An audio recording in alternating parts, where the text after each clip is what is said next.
여러분 안녕하십니까. 저는 독일문제연구소 소장 김동명 예비역대리입니다. 오늘도 지난 시간에 이어서, 지난 영상에 이어서 이제 북한 핵 문제에 관련해서 이제 말씀드릴 텐데, 오늘은 먼저 좀 양이 많아서 먼저 일반적으로 그 핵무기 관련된 그 일반 사항에 대해서 간략히 여러분에게 소개를 드리겠습니다.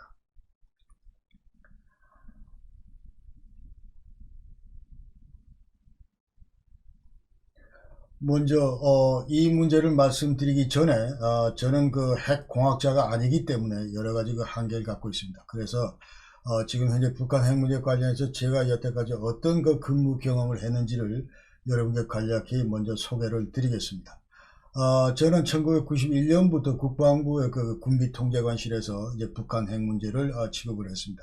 그 당시 여러분 아시다시피 이제 91년도 11월 달에 노태우 대통령께서 한반도 비핵화 선언을 했다는 말씀은 지난 시간에 드렸고, 그 다음에 3달 뒤에 우리 남북한은 이제 그 한반도 비핵화 공동선언이라는 것을 합의를 했습니다. 거기 따르면은 이 11월 달에 91년 11월 달에 노태우가 한반도 비핵화 선언에 담긴 내용들을 전부 다 그대로 다 포함을 시켰고, 그러니까 예컨대 이제 남북한 앞으로 핵무기 시험도 안 하고 제조, 생산, 반입, 보유, 저장, 배비, 사용 이런 거 일체 안 하고 그냥 남북한은 이제 재처리, 그 다음에 우라늄 농축시설 이런 것도 보유하지 않는다. 이렇게 이제 남북한이 합의를 했고, 또 여기서 이제 또 다른 것은 새로운 팩터는 이제 남북한이 앞으로 상호 사찰을 한다 이런 얘기가 들어가 있습니다. 그러니까 거기 따르면은 자 conduct inspections of particular subject chosen by the other side and agreed upon between the two sides. 그래서 남북한 각기 이제 남한이든 북한이든 이제 어떤 이런 그 특정 그 시설물이나 그 subject를 전부 선정을 하고, 그 다음에 반드시 이 쌍방 간에 남북한 간에 반드시 합의가 된 그런 그 시설들에 대해서 장소에 대해서 이제 사찰한다. 그러니까 이른바 이게 bilateral inspection이라고 하는데 대단히 까다롭게 이렇게 그 규정이 되어 있었습니다. 그 당시에. 그러니까 그 당시에 우리는 북한이 핵 개발을 하는데 이 핵 개발의 진원지가 뉴클리어 컴플렉스 그 영변에 있는 거다. 그래서 우리는 거기에 지금 두 개 너희들 그 의심스러운 시설에다가 핵물질을 숨겨놨기 때문에 은닉했기 때문에 우리가 그것을 보겠다 하는 것이고, 그러나 이제 북한 입장에서는 자 군산에 너희들 아직도 전술핵이 있을지 모른다. 그러니까 이것은 쌍방 간에 이제 지적을 하고 희망을 하고, 그리고 반드시 양쪽 다 남북한이 이제 합의하는 그런 그 시설 장소에 대해서 이제 사찰을 한다 이런 거죠. 그래서 여기에 따라서 저는 이제 그 당시에 91년도 2년도에 그 당시에 이제 우리 국내 그 핵 관련 그 전문가들, 그리고 저쪽에 우리 그 당시 그 원자력 연구소 여기에 근무하시는 그 핵 과학자들 이런 분들과 전부 이제 우리가 상호 사찰 준비를 했습니다. 그러니까 인스펙션, 그 다음에 에스코트에 따른 뭐 이런 훈련을 했고, 그리고 또 해외 사례는 어떤가 해서 미국의 그 온사이트 인스펙션 에이전시, 그 다음에 캐나다, 독일 이런 그 검증기관들과 전부 협력하면서 우리 요원들을 훈련시키고 그런 일을 제가 했었습니다. 그 다음에 여기에 따르면 이제 남북 핵통제 공동회의도 이제 구축이 되어 있었고, 그래서 국방부 군비통제관실에서 제가 이런 일을 했었다는 말씀을 드리고, 그 다음에 YS 때는 제가 비서실 외교안보 수석실에 있었는데, 그 다음에 그러면서 개인적으로 미국 핵 합의를 계속 팔로우하고 미 대사관 요원들과 개인적으로 전부 튜닝들 하고 또 협의도 했었습니다. 그리고는 이제 그 예편 이후에 그 포괄적 핵실험 금지 기구에 이제 취업이 돼서 거기서는 이제 북한 핵실험을 1차 핵실험, 2차 핵실험까지 제가 지켜봤습니다. 그래서 말씀드린 대로 저는 이제 핵공학 관련해서는 이제 전문적인 지식이 일천하기 때문에 저는 근무기간 내내 이 핵 분야 그 전문가들, 핵공학, 핵물리학 그 전문가들, 예컨대 여기 지금 거론되고 있는 그 신성택 박사, 신재곤 박사, 함영필 박사, 청명국 박사, 이분들은 전부 그 육사를 나온 그 핵공학 그 전문가들인데, 이런 분들을 통해서 이제 기술적인 얘기들을 많이 교육을 받았습니다. 그리고 이제 핵 정치학 관련 전문가들, 김태우 박사, 김민석 박사, 그리고 한염숙 교수, 이런 분들하고도 핵 문제 관련해서 수차에 걸쳐서 이제 논의를 했었습니다.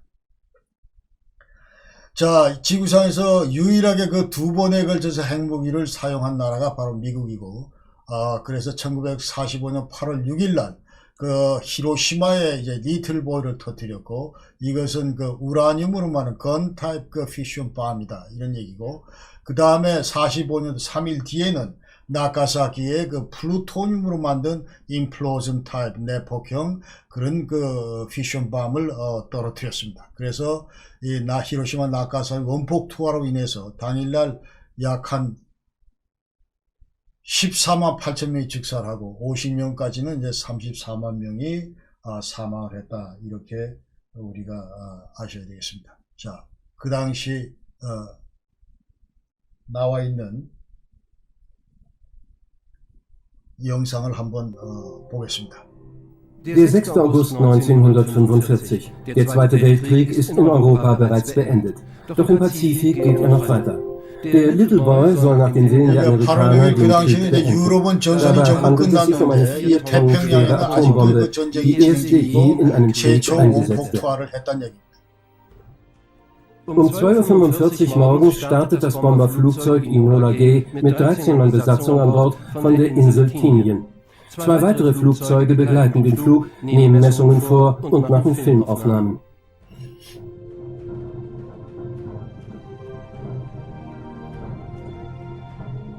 Um 8:15 Uhr und 17 Sekunden Ortszeit wirft der US-Bomber Enola Gay die Bombe in 9450 Metern Höhe ab. In 580 Metern Höhe detoniert der Little Boy über der Innenstadt Hiroshimas. In weniger als einer Minute macht die Druckwelle über 80% der Innenstadt dem Erdboden gleich. Von den 76.000 Häusern der Großstadt werden 70.000 zerstört oder beschädigt. Bis zu 80.000 Menschen sterben auf der Stelle. Tausende weitere in der Folge an radioaktiver Verstrahlung.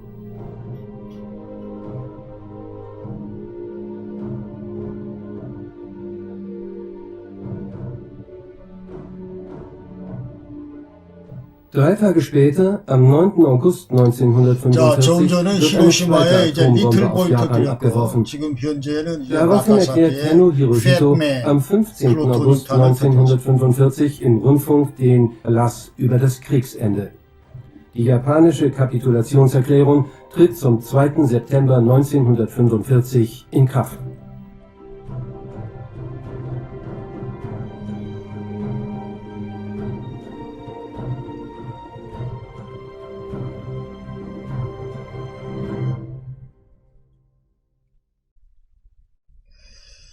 자, 그래서 이제 그 일반적인 얘기를 하다 보면은 지난번 영상에서도 말씀드렸지만은 이제 이 지구상에는 5대 그 핵 보유국이 있다. Nuclear Weapon State, 미국, 러시아, 영국, 프랑스, 중국이다.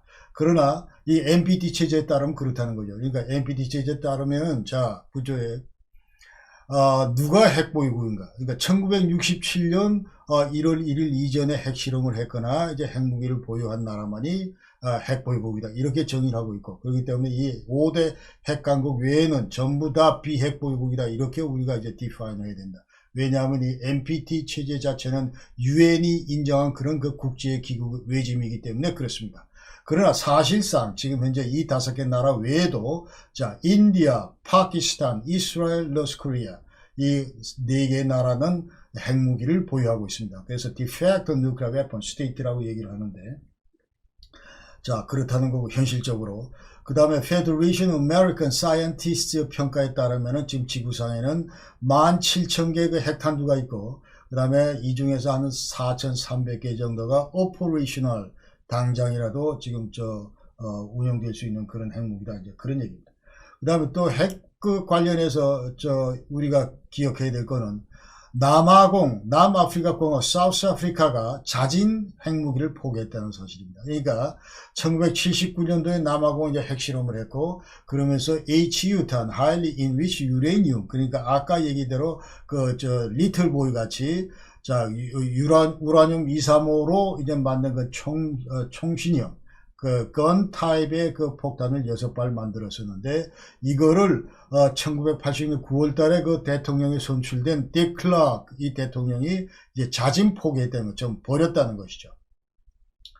그러면서 그 당시에 그 남아공을 지배해왔던 아파타이드 리짐이 종집을 찍었다. 그러니까 아파타이드 하면은 이제 인종차별인데 흑백 그 인종차별했던 그런 그 정부가 이제 체제가 리짐이 이제 전부 끝났고 그러면서 이 자진 포기함으로써 이제 드디어 국제무대로 남아공이 나올 수가 있었다는 것이죠. 91년도에 NPT에 가입을 했고 그리고 IAEA하고 Comprehensive Guards Agreement를 체결했다. 그러면서 이제 그 당시에 이와 같은 그 자진 포기를 한 배경은 남아공의 안보 환경이 근본적으로 이제 안정적으로 발전했다 이런 얘기입니다. 그러니까 그 당시에 이제 앙골라가 공산화되는 것에서 상당히 위협을 느꼈었고 그러나 앙골라에서 이제 쿠바군이 전부 철수를 하고 그다음에 그 소련이 이제 몰락을 하고 또 그 옆에 인접국 나미비아가 독립을 하고 이러면서 이제 더 이상 핵무기 필요 없겠다 해서 버렸다 이런 얘기죠. 자, 이제 핵에 대한 기본적인 이해입니다.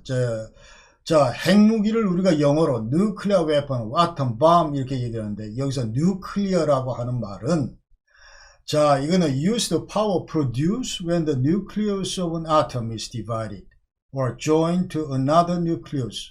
자, 이렇게 돼 있어요. 그러니까 원자가 있고 그 원자 안에 원자 핵이 있는데 nucleus of the atom 원자 핵이 있는데 이 원자 핵이 중성자를 흡수하고 한 뒤에 이제 분열이 된다 이 말이죠. 그러면서 또 다른 원자 핵과 결합을 하든지 이러면서 엄청나게 그 많은 에너지를 방출한다. 그래서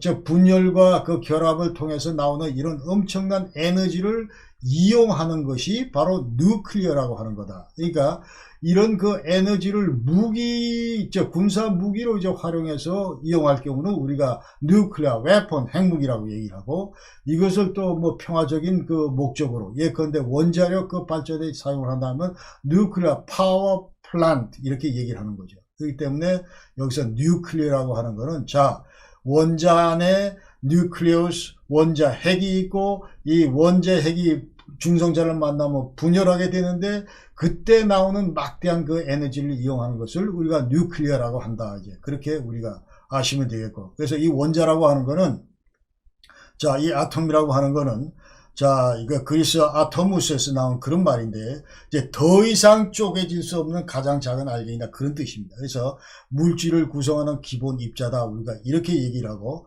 또 그 다음에 리처드 파인맨 그 미국 그 물리학자 얘기는 Everything is made of atoms. 그래서 모든 물질은 다 이 애톰으로 원자로 구성이 되어 있다. 그런 얘기입니다. 그러니까 화학 반응을 통해서 더 쪼갤 수 없는 갈 때까지 간 그런 단위다. Smallest constituent unit다. 이것이 원자다. 이제 그렇게 우리가 아실 수가 있습니다. 자, 그래서 여기서 그림에서 이제 원자는 어떻게 구성이 되냐면 가운데 뉴클레우스 원자 핵이 있고 그 주변을 엘렉트론 전자가 돌고 있다. 이것이 이제 원자의 그 구성도다. 이렇게 얘기를 할 수 있습니다. 그래서 원자는 자, 원자 핵과 그 다음에 전자로 구성이 되어 있다. 그래서 여기서 지금 원자라고 하는 거는 정기적으로 중성을 띈다. 그런 얘기입니다. 엘렉트로 뉴트럴리티. 그래서 그 중성을 띠는 가장 작은 물질이 바로 원자다. 그러니까 여기서 정기적 중성이란 것은 무슨 말이냐 하면은 원자 핵과 원자 뉴클레우스 가운데 원자 핵과 그 주변을 두고 있는 엘렉트론 이 전자가 상호 유기적으로 결합되어 있다. 그런 얘기입니다. 그래서 존 달턴이 이제 최초로 원자를 발견했다. 그런 얘기고.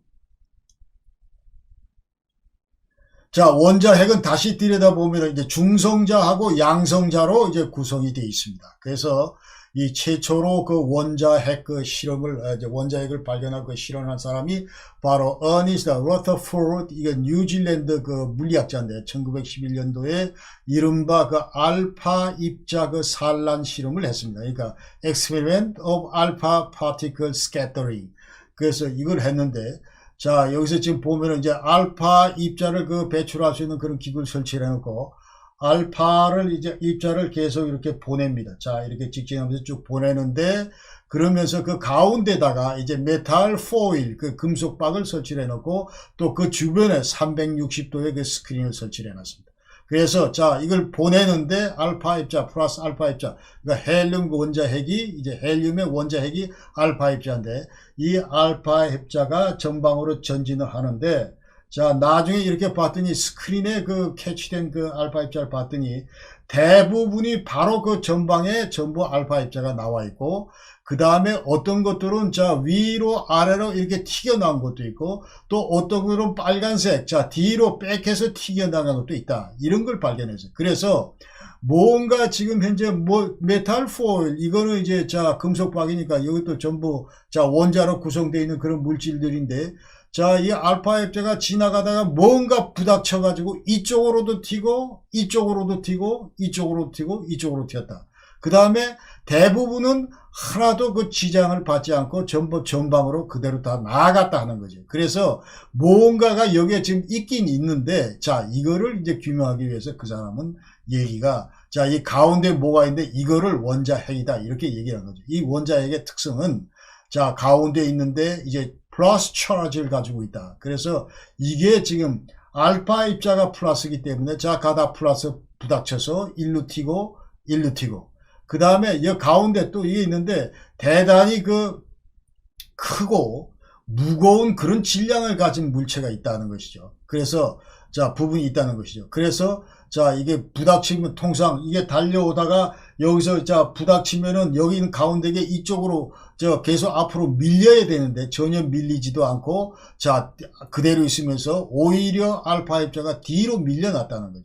그러면서 이 가운데 이제 large mass, hard, large mass, 대단히 큰 중량을 가지고 있다. 이거를 이제 원자핵이라 뉴클리오스라고 한다. 그런 거죠. 그래서 이 원자핵은 전체 원자 질량의 약 99.94%, 그러니까 원자의 그 질량은 근본적으로 전부 다 원자핵이다 이렇게 보면 되겠다. 전자나 뭐 이런 것들은 대단히 약하다 이제 그런 얘기죠. 미소하다 그런 얘기죠. 그 다음에 이제 전자에 대해서 이제 또 그 발견을 했는데, 이 전자는 조셉 존 톰슨이 이제 1897년에 발견을 했습니다. 그래서 이 전자를 어떻게 이제 발견했냐면, 자, 여기 가운데 음극관선이라고 있는데, 음극선관이라고 있는데, 이게 cathode ray tube라고 얘기를 합니다. 그러면서 여기에 이제 전압을 가하고, 전압을 가하게 되면 여기서 이제 전자가 흐르고, 그러면서 전류가 이제 흐르게 되는데, 이 전자는 마이너스입니다. 그런데 여기에 마이너스 플러스의 어떤 이런 대전 물체를 이제 설치해 놓고 그 시험을 하게 됩니다. 그러면서 이 전자가 갑자기 이 플러스 쪽으로 기울게 되는 걸 발견을 했어요. 그러니까 뭔가 여기 지금 이 전자는 자, 이게 마이너스 성격을 띠고 있다. 그래서 마이너스 차지다. 마이너스 차지다. 이제 이렇게 이 사람이 규명을 했고, 그 다음에 가운데 이제 십자가나 이런 걸 모습을 갖다 놨는데 보니까 뒤에 이런 십자가 그림자가 생기더라. 그러니까 이 전자는 직선으로 직접 지나가는 거다 하는 것이죠. 그 다음에 또 이 팔랑개비 같은 걸 가운데 넣어놨더니 전자가 흐르는데 이 팔랑개비가 돌더라. 그러니까 이것은 어느 정도 그 에너지를 갖고 있는, 그러니까 질량을 갖고 있는 그런 물체다. 자, 이것을 일컬어 이제 엘렉트론이라고 하자. 이렇게 해서 이제 전부 이제 발견했다는 것입니다. 자, 그 다음에 이제 우리가 핵무기나 뭐 이 핵 관련해서 계속 나오는 얘기들이, 자, 원자하고 원소는 그럼 어떻게 구분이 되는가 하는 건데, 자, 우리가 물 분자를 예컨대 이제 볼 때 H2O, 여기서 이제 원소는 자, H하고 O가 있기 때문에 원소는 두 개다. 그러니까 수소하고 산소 원소 두 개고, 그 다음에 원소, 이걸 엘레멘트라고 한다. 그러나 H2O에서 원자는 수소 원자 두 개, 산소 원자 한 개, 그래서 세 개의 원자로 구성되어 있다.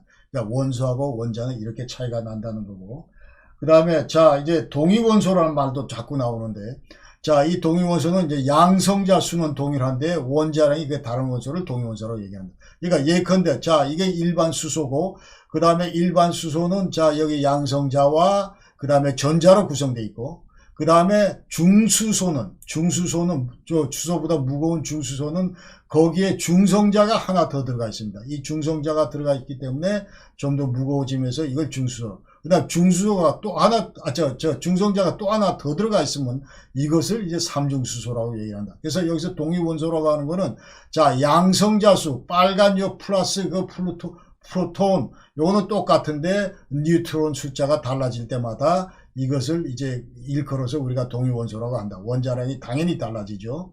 왜냐하면 원자 핵수는 양성자에다가 중성자를 이게 좀 더한 거를 우리가 질량수라고 얘기를 하니까. 그래서 자, 이렇게 이제 중성자 수가 계속 달라질 경우에 우리가 이 물리적인 그 성질이 차이가 있지만, 그러나 화학적인 성질, 예컨대 양성자하고 이 전자가 결정을 하는데, 그러니까 지금 현재 수소 같은 경우는 자, 전자 하나, 양성자 하나, 이 전자, 양성자 에 결정되기 때문에 이 화학적인 성질은 이제 불변이라고 얘기를 합니다. 그 다음에 핵종이란 말도 나오는데, 이게 특정 동위원소를 우리가 핵종이라고 한다. 그래서 수소에서 예컨대 한 개 양성자 그리고 두 개 중성자 이런 거는 자, 이 삼중수소라고 한다. 만약에 한 개 양성자에 한 개 중성자, 이거는 중수소라고 한다. 이런 것들을 이제 우리가 핵종이라 뉴클라이드라고 얘기를 한다. 그 다음에 자, 이거 방사능 또 얘기가 나오는데, 우리가 통상 이제 불안정한 상태에 있는 원자 핵이 안정된 그런 원자 핵으로 계속 그 붕괴를 하게 됩니다. 그러면서 그런 과정에서 이제 입자, 파티클, 전자파 이제 그런 것들을 전부 방출한다. 그런 걸 우리가 방사능 레이디오 액티비티라고 얘기를 하고, 그다음 레이디에이션이라고 하는 건 자, 이런 과정에서 원자 핵이 붕괴된 과정에서 방출되는 그런 입자나 전자파를 우리가 방사선이라고 한다. 이제 그렇게 아시면 되고, 그래서 이 방사선에는 입자하고 이제 전자파가 있습니다. 그래서 입자 파티클은 알파, 베타, 중성자, 양자선 이런 게 있고, 그 다음에 전자파에는 감마레이, 엑스레이, 적외선, 자외선 이런 것들이 있다. 그래서 우리가 저 오른쪽 요 그림에서 보면은 알파선 같은 경우는 이 페이퍼, 이 종이도 제대로 못 뚫는다. 그런 거고, 베타는 이제 그건 뚫고 대신에 이제 이 스킨 이런데 까지 밖에 못 가고, 그 다음에 이 감마선 같은 경우는 자, 현재 콘크리트 거의 그 가까이까지 가고, 뉴트론도 마찬가지 통과한다. 이제 그런 얘기죠. 그 정도로 그 침투력이, 투과 침투력이 이제 강하다. 이제 그런 얘기입니다. 그래서 이 방사선 동위원소는 아까 동위원소에서 이제 방사선을 방출하는 그런 그 동위원소를 얘기를 합니다. 그 다음에 반감기라고 하는 디케이 반감기라고 하는 거는 자, 원자 핵을 통해서 이제 방사선 붕괴를 하면서 계속 방사능량이 이제 줄어드는데 처음 절반으로 줄어드는데 걸리는 시간이다. 이런 것을 우리가 반감기라고 한다. 예컨대 어떤 물질의 반감기가 100년이다 하는 거는 자, 1g의 그 방사능 물질이 100년 뒤에 2분의 1g으로 줄어들 때 반감기가 100년이다. 우리가 이렇게 얘기를 합니다.